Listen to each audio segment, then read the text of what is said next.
Hi, this is Antonio from CyberAgent, and I would like to introduce our paper, Complementary-Contradictory Feature Regularization against Multimodal Overfitting. I will follow this agenda. First, what is multimodal overfitting? We live in a multimodal world, with image, video, audio, text, but some tasks require more than one source of information. For example, in driving, we may need not only the image of the road, but also the sound of nearby cars and pedestrians. However, multimodal learning may be harder than we think, since adding new modalities doesn't always lead to improved performance.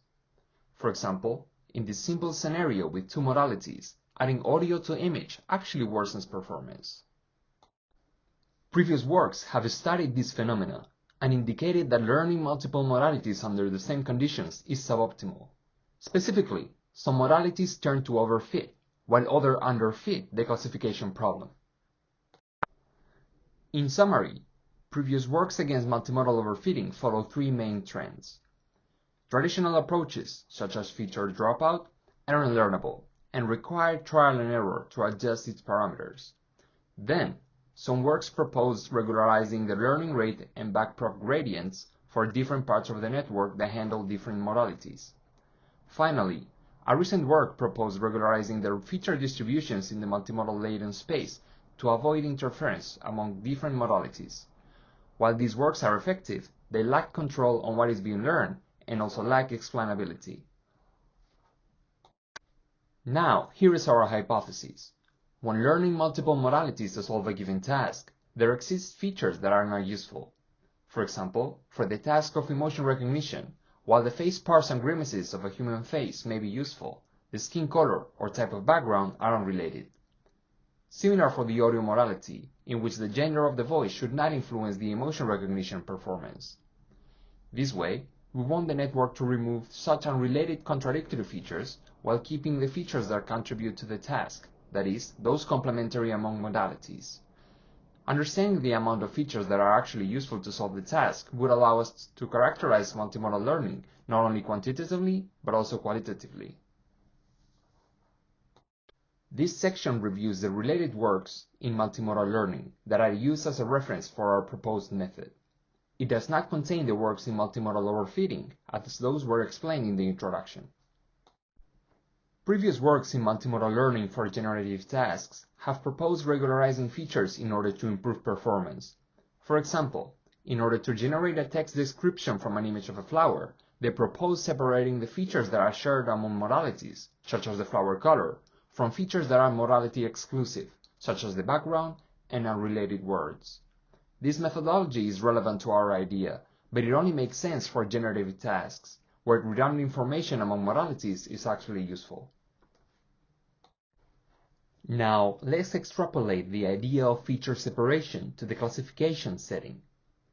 In multimodal learning, it is common to assign weights to the learned features in order to emphasize or diminish their influence. In our method, we propose to completely suppress part of the features.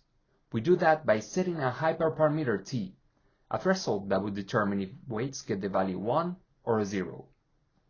However, this process should be regularized, as we will see later in the presentation. Also, please note the following 2 points. 1. Unlike feature dropout, the masked values are not random, but coherent since they are learnable. 2.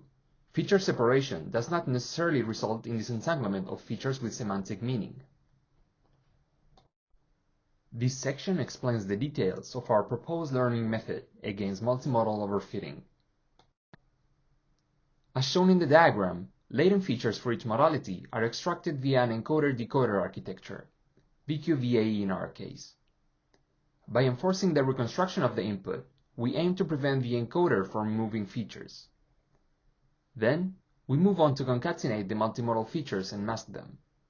We assign one weight to each multimodal feature map, and then employ the remaining features, that is, the complementary features, to solve the classification task. Conversely, the masked features are those that the network considers contradictory.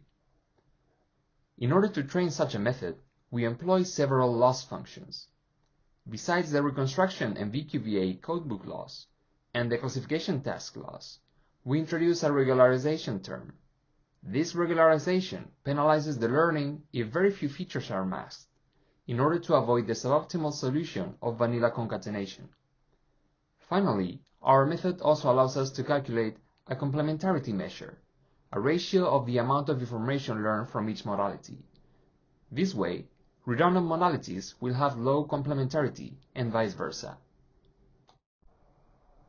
Now, we move on to explain the experimental results. We applied our method to 3 different tasks and multimodal datasets, and observed their learning dynamics. First, the Cremedy dataset employs video and audio for emotion recognition. In the qualitative evaluation, by reconstructing the complementary and contradictory features separately, we can visually check, for example, that the network learned not to employ skin color information to solve the task. Quantitatively, our method surpasses the baselines for feature dropout and gated attention. We also included the classification accuracy when not using the regularization term in our loss. In addition, our method results in a much smaller multimodal feature space than using the unimodal features separately. The second task is action recognition, for which we employ the video and post modalities from the Pen Action dataset. The results observed match those of the Cremedy dataset. In this case, the complementarity measure is much smaller, since the task can be solved by using post information exclusively. Lastly, we chose a task different from standard classification and without multimodal overfitting. The NYU version 2 dataset employs color and depth images to solve semantic segmentation. Also this time, the results observed match those of the previous datasets. We performed several ablation studies on the proposed method using the Cremedy dataset. First, we visualized qualitatively what happens when not using regularization. The skin color feature appears in the reconstructed complementary space, which led to inferior performance in the quantitative evaluation. Then, our results show how our method outperforms previous regularization methods for multimodal overfitting.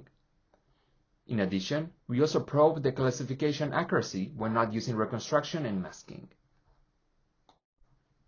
Finally, we studied the application of our method to transfer learning. Our results show that our separated features are more generalizable to unseen data than our previous work that regularizes backpro gradients for each modality. Let's draw some conclusions from our work. We proved that learning a complementary-contradictory separation of multimodal features mitigates overfitting. By checking the ratio of learned features, we observed that complementary features from the strong modality make up for contradictory features from the weak modality. In addition, the boost in performance is higher when the separated features have semantic meaning. However, semantic disentanglement is not guaranteed, neither a requirement, for the efficacy of our method. These are the citations used during the presentation. I hope you find our paper interesting. Thank you for your attention. Muchas gracias.